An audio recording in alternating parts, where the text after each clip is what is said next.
Alors Julie, on commence l'année avec toi et j'ai l'impression que tu es complètement béate devant notre grand Jupiter. Mais qui ne le serait pas? Je vais te dire un truc, je passe mon temps à lui écrire des lettres. Alors j'en ai une là justement que je voulais partager avec vous parce que je trouve ça important, le partage. Alors voilà. Cher président, tu vas me dire si j'ai tout bien compris, hein, mais en substance, ton idée là de révolution... Pardon, je m'étrangle, c'est la bile. De révolutionner... Non, ça passe toujours pas. C'est pénible, hein, ces maux d'estomac. Hein. Va pas falloir trop changer nos droits sécu parce que des problèmes gastriques, mon gars, crois-moi qu'il va y en avoir pendant 5 ans. Donc, la révolution du monde politique et de notre société, ça passe par ce mot sacro-saint, hein, cet oxymore de mes couilles, j'ai nommé la flexi-sécurité. J'adore ce mot, c'est un signifiant en or. Excuse ma référence lacanienne, mais vaut mieux prendre du recul et utiliser la psychanalyse ou la méditation transcendantale, voire le tantrisme par les temps qui courent. Je te tripote les tétons. Je te lèche le bout. Hmm. Ça fait du bien. Pour éviter le suicide ou l'hétéroagressivité. Hétéroagressivité, en substance, ça veut dire que j'ai envie d'enfoncer dans ta face de pervers des clous rouillés jusqu'à ce que tu sois aveuglé par le pu. Oups, je dérape. Et ça me... Tu vois, hétéroagressivité, on peut le traduire par un autre oxymore, tu vois, du genre haine facilitatrice. Tu vois, c'est comme flexi-sécurité. Je t'encule à sec avec des graviers, mais je ne veux que ton bien. C'est un truc de pervers, les oxymores, comme frappe chirurgicale. Je tue tout le monde, mais je suis précis dans le meurtre. Ou pas. On s'en fout, hein, seuls les mots comptent en fait. De jolis mots qui veulent tout dire et leur contraire, vidés de leur sens à force de les manipuler. Ouais. D'ailleurs, j'écoutais un de tes obscurs représentants hier à la radio expliquant sans aucune once de honte que la réforme du Code du travail a été mise en place pour permettre plus de dialogue social. Une révolution pour le dialogue social dans cette petite entreprise. Ah ben oui, c'est ça. En supprimant les CHSCT par exemple, en réduisant les syndicats à peau de chagrin, en anéantissant toute force de négociation du côté des salariés, ou en faisant entrer l'état d'urgence dans le droit commun et en réprimant les manifestations comme à Lyon quand les flics ont gazé la tête de cortège comme ça, pour rien, cadeau. C'est pour nous, on est l'argent lacrymo cette année.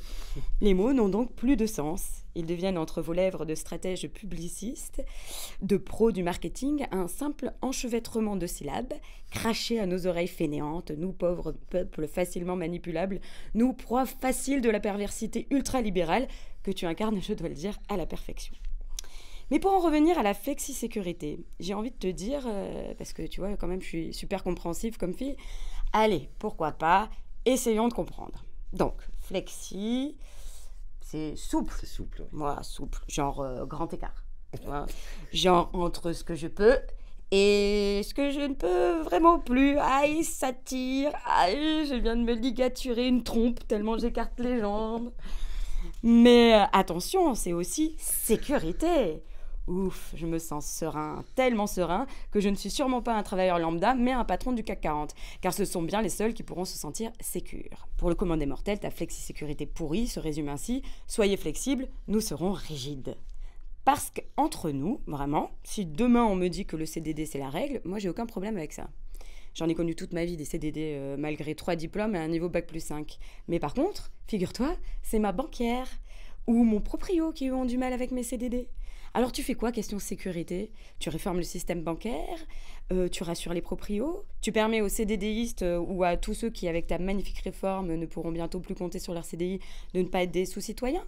Ah ben non, en fait. Tu demandes plutôt toujours aux mêmes de s'adapter, tu leur demandes d'accepter de vivre comme des putains d'esclaves, pendant que toi et tes copains nous faites croire que par charité, vous nous offrez des emplois. Trop gentil. Alors qu'en fait, mon chéri, toi-même tu sais, nous vendons notre force de travail. Mon chéri. Tu Oui, l'appelles mon chéri? mon chéri, c'est D'accord, mon depuis que tu petit lui envoies chéri. des lettres d'amour. Ben, ça va J'ai avec, compris. non, tu vois. Ouais. Et oui, donc nous vendons notre force de travail, ce qui vous permet de vous enrichir. Donc, point. Et là, tu vois, à ce stade-là, il n'y a plus de discussion, en fait. Il n'y a plus que des négociations. Et si tu ne comprends pas ça, eh bien, la révolution, mon chéri. Tu vas vraiment savoir ce que ça veut dire. Prépare tes petites fesses, on affûte nos fourches. Oui, désolée, mais tu as le don de m'agacer, donc je reviens à mon sujet. Alors, flexi-sécurité, nous disions donc. Changer un système, c'est penser l'avenir. Tu veux que nous soyons adaptables? Alors adapte-toi. Propose la liberté pour asseoir le libéralisme. Des barrières modulables pour une réelle flexi-sécurité. Ça commence dès le commencement. La liberté du gosse en crèche d'évoluer comme bon lui semble, avec par exemple des barrières pour garantir sa sécurité, mais qui s'adaptent au mouvement du gamin et pas l'inverse. Faire de nos collégiens des futurs adultes capables de réfléchir par eux-mêmes et non pas de futurs anxieux assignés à la compétence. Casser les systèmes de classe pour combattre la logique de caste. Tu veux révolutionner le système, mon chéri ? Alors adapte le système à tes réformes. Prépare tes concitoyens au libéralisme, dont la doctrine en substance est de devenir son propre patron.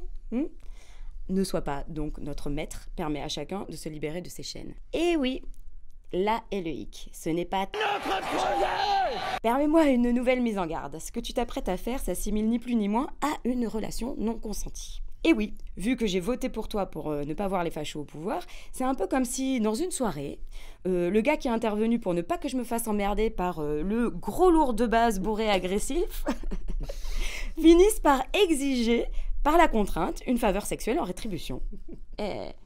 Alors, je t'avertis tranquillement, ne me viole pas, Emmanuel. Je mords, j'émascule, j'éviscère, et nous sommes des millions à te mettre en garde. Ne présume pas de ton pouvoir sur nous, on a la rage et t'es pas vacciné.